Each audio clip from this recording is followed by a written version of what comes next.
This is the Policy Digest, a Center for Policy Analysis podcast that explores how African societies are governed and how people and their leaders are shaping the future of their communities.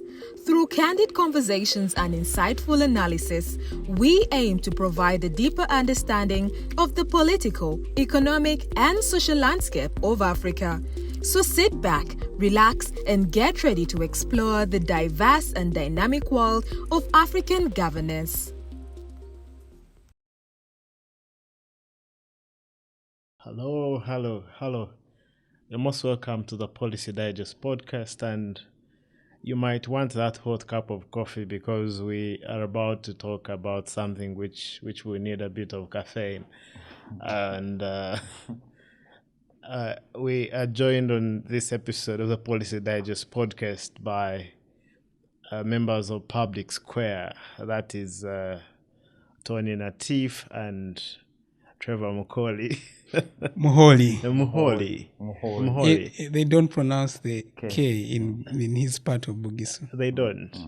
Oh, I'm glad to learn. So in this podcast, we are going to talk about some recent events that have happened, which where Public Square did indicate that they uphold unapologetically the policy of radical non-partisanship. As you could know, in the recent March to Parliament protests and in the recent political activism that has been happening on X, Public Square has been quite vocal on keeping a non-partisan position, and I think in the recent past, I don't know whether I got it wrong, but they added the word radical because it looks like there were attempts to dilute that concept, and perhaps to let them tell us what's Public Square.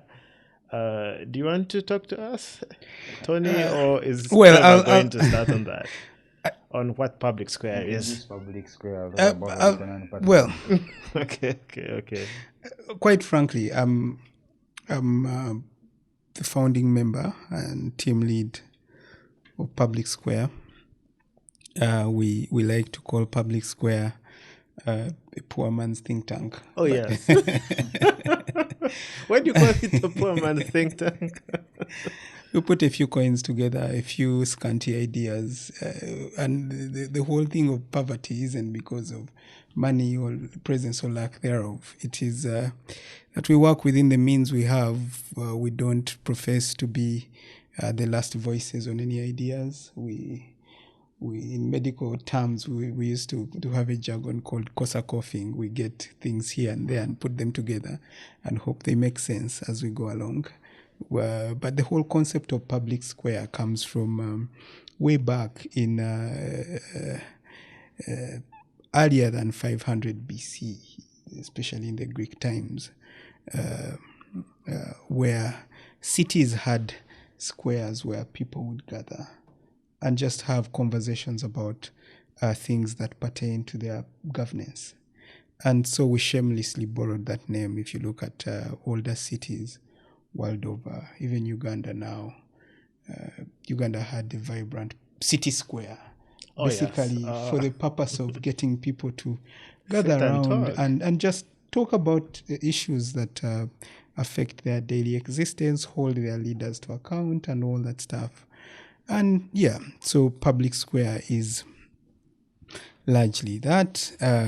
It's a cross between a civil society organization, a think tank, but we work in three core areas. There used to be four, but my colleagues kicked out the other one because it was heavily biased in my favor. Okay. But was it on entrepreneurship? Absolutely, it was entrepreneurship. So they kicked it. That non-partisan. I think they felt I was going to be partisan. But we work in the areas of public accountability, which is why you've seen us heavily involved in investigating corruption, bringing it to the public forum. Website, we need to actually work on that website. It doesn't do justice to the work we've done. We've done a litany of work. We are new. We're around 9 months old now, but I want to think we've done most corruption scandal exposes. We've been part of some major ones, like that coffee investigation. Oh, yes. That really got into millions of people's houses. Then we quickly followed it up with the Uganda Parliament exhibition, where we partnered with comrades in Agora and other spaces. But yeah, it got us a few death threats from the Speaker of Parliament. Oh, yes, I Me saw personally, that audio. Something we're not very happy to talk about, but yeah, it goes with the territory. So there's public accountability, there's climate change and energy transition. We intend to do, some of our members have expertise in the oil and gas space, but we want to look at the narratives around community, economic interests, intersection. Oh, you brought it. I thought you're more into public accountability, but it looks like you're stretching into energy. Yeah. So we have 3 areas: public accountability, climate change, and energy transition. I look forward to your work there. Have you started on working in we are scoping the just transition in energy? We're doing a lot of reading in that space. We don't want to come to this party without clear understanding. Okay. We're doing a lot of reading. We're doing a lot of consulting with people in Ministry of Water, in the Climate Change Department. To think strategy. Yeah, some people at the University of Wisconsin. Hopefully I'll tap into my networks at the University of Washington to try and build a proper think tank around the challenges that around climate change. And then an area I'm extremely passionate about. It might not show. The third one, civic education. Yes, I have.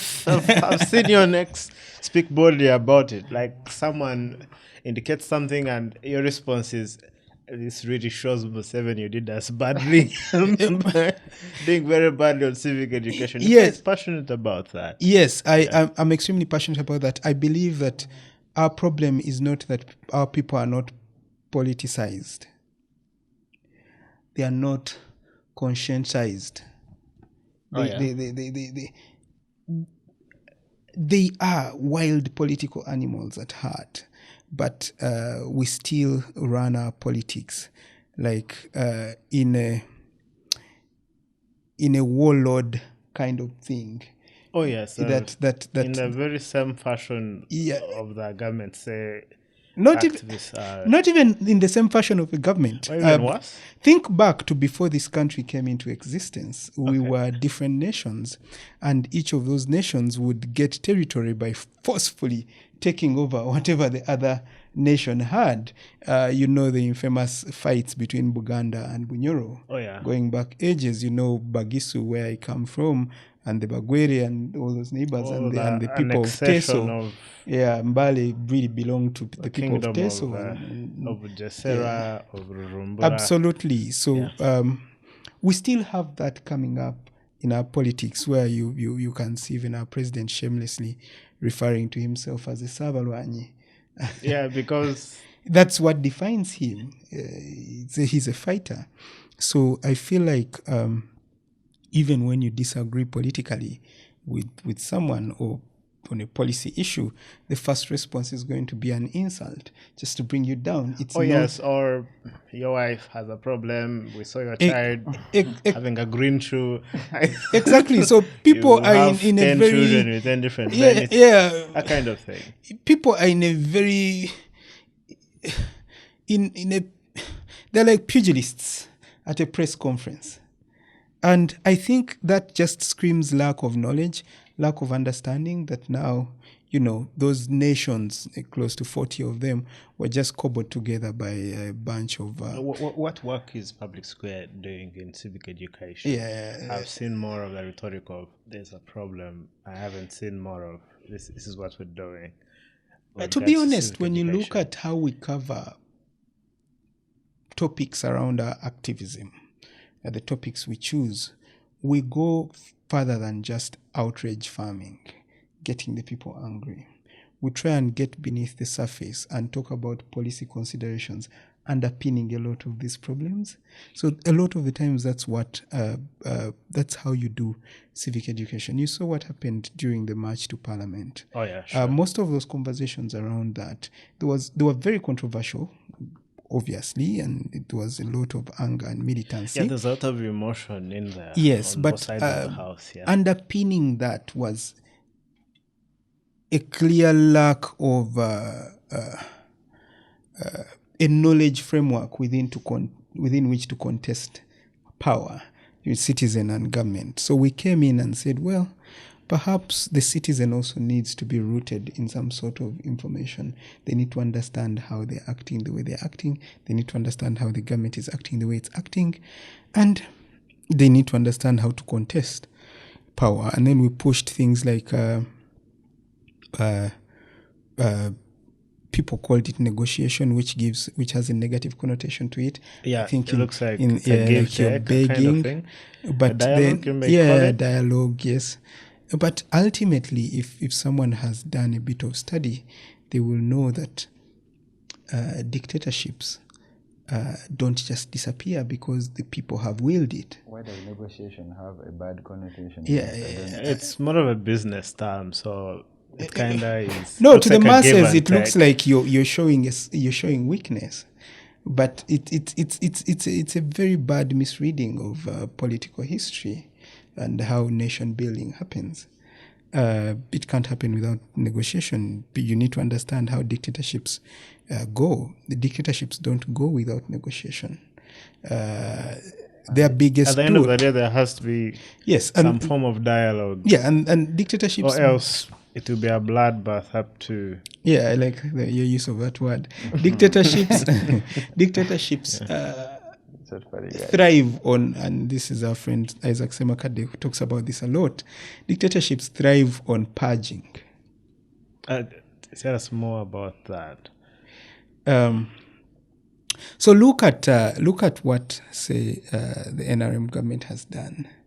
You can look at 1986, the class of people they came in with, and how those kept going out, some getting eliminated, being kicked out, bringing new ideology, finding new people to compromise, bringing them on board, purging, kick them out, bring back in, like that. It's gradual. Yes. It's gradual. So, it's not instant. Yes, Like that. Oftentimes when we talk about dictatorships and people are like, yeah, we need to remove a dictator. He has army trucks and all that stuff. He has guns. He's going to kill us. No, their biggest weapon is actually purging. They either are going to buy you off, they are going to frustrate you, they're going to frustrate your business until you just give it up. So how do you contest that? They have the powers of coercion, both economic and military. So you have to find a way of contesting for that power, largely from within than from without. And that's how... By negotiating. That's how you do it. So I know we're getting into the meat of this conversation quite early, but that's a brief introduction of Public Square. Trevor can... Okay, thank you for that. In case he's left out something on either civic education or accountability, you can just add to that. Expounded on our main areas of focus.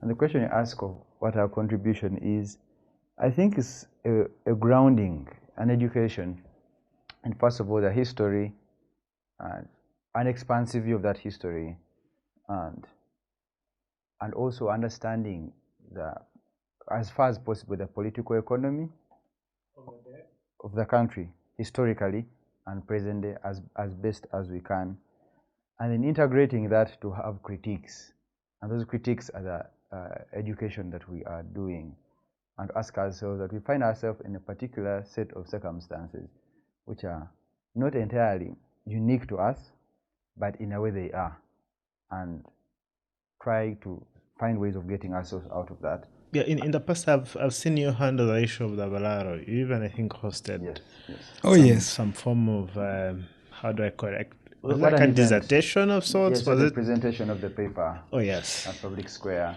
Again, if you saw on our website, we also publish. We were published on the Balalo when it was in contention. And again, It that- still And is, it I will think. always be in it's- contention. Okay, it still is. But our presentation was a political, economic, and historical analysis of how historically this community has been marginalized culturally, and that has been transferred to policy considerations. Now, there is no clarity in how their way of life has been considered. And there is space for that if you look at the history of our country and you look at the initial factors that have caused their displacement. They're all rooted within our historical policy problems that have to be approached that way to have a clearer picture of it now. And that's, again, that's the thing that we're trying to do. Even when if you saw on the website, you have multiple articles. Oh, yes. Yeah, A lot of publication. analysis Yes. there on the Public Square website. Yes. So the idea is, with our lived experiences, how do we then approach our societal problems armed with information and a good historical perspective to know what opportunities we have and how to exploit them best. Because again, we are negotiating for a better society from a weaker position. We don't have the tools of compulsion, but we need information more than ever to make cases for the people who are in power. And I'm just going to be honest with the guys, at this point we are begging, because this is an entrenched regime that has sort of like founded itself on violence and it maintains itself that way. Trying to get it out by the same techniques seems as the most pragmatic thing, but it leaves us in the same position. So our whole goal, the aim we have is, how do we improve public good as much as possible without making our situation worse? Maybe before we can get to the radical non-partisanship, because I want to be sure we've exhausted what you do, because it's going to feed into the other aspects of it. You do a lot of exposures. How does that come about? Do you get to pick an issue as it emerges? Is it whistleblowers that get to you and then you begin on the investigation? You did something, I think, on the World Bank loan that Uganda has. Oh, yes. With the GROW and the private The sector GROW project. foundation, coffee. You've done quite several. How do you get to choose your battles? Do they come to you, or are you interested in some areas? How do we choose our battles? Sometimes, yeah. Like there are matters of urgency, and also we have opportunity where we have had access. But Yeah, because oftentimes I lead those investigations. Oh. Yeah, so we have our pulse. I mean, we have our finger on the pulse, on the public pulse, and you can tell which issue is bothering the public, and then you try and take a deep dive into that and see what government documents say about it. How has government handled it? How have these civil servants handled it? And then you bring it to the public eye. But also other times people just reach out and they're like, well, we've seen the work you've done in this particular investigation, but we think we have a stinking body here in our organization that we think you should have a look at. And sometimes a lot of those whistleblowers will have their own selfish interests. Oh, yes. Yeah, so you try and Every human is self-interested in take some that, kind of way. you take their lead, and then you kind of investigate independent of them.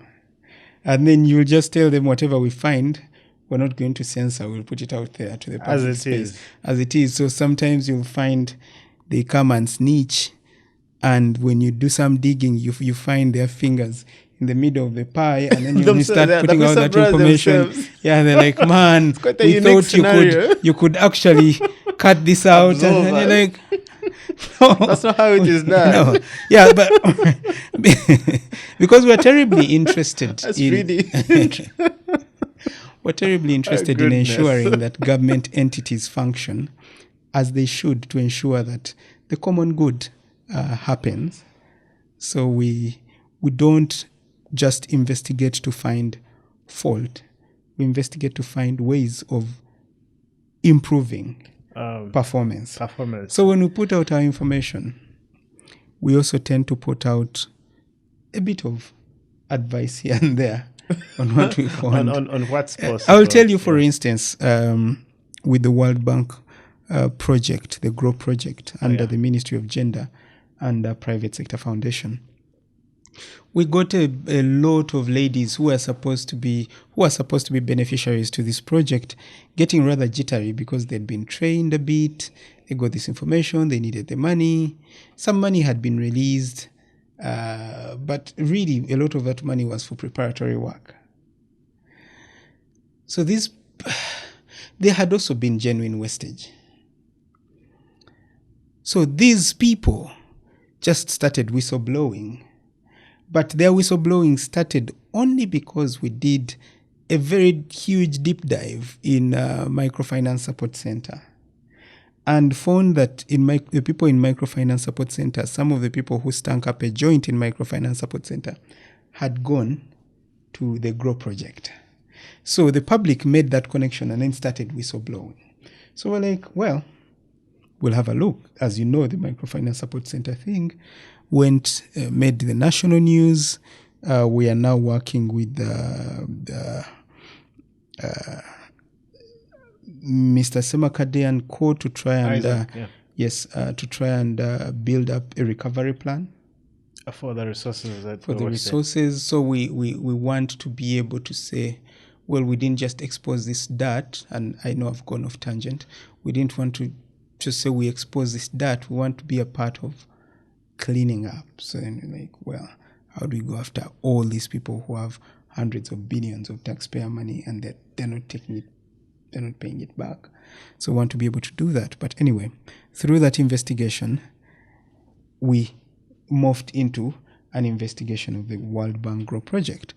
And when we started putting out that information, followed it up with a letter to the World Bank and the Ministry of Gender and the GROW project at Private Sector Foundation. Just to ask, I saw Parliament tried to... and then Parliament also picked it up. Was following it Yes. Which is very validating. Which is very validating for the... It helps to know that... But also the Parliament they are following, was already doing work, was already following on GROW, and actually their appearance on the Parliamentary Accounts Committee assisted very much as we were investigating. Yes. Yeah, but I was following because,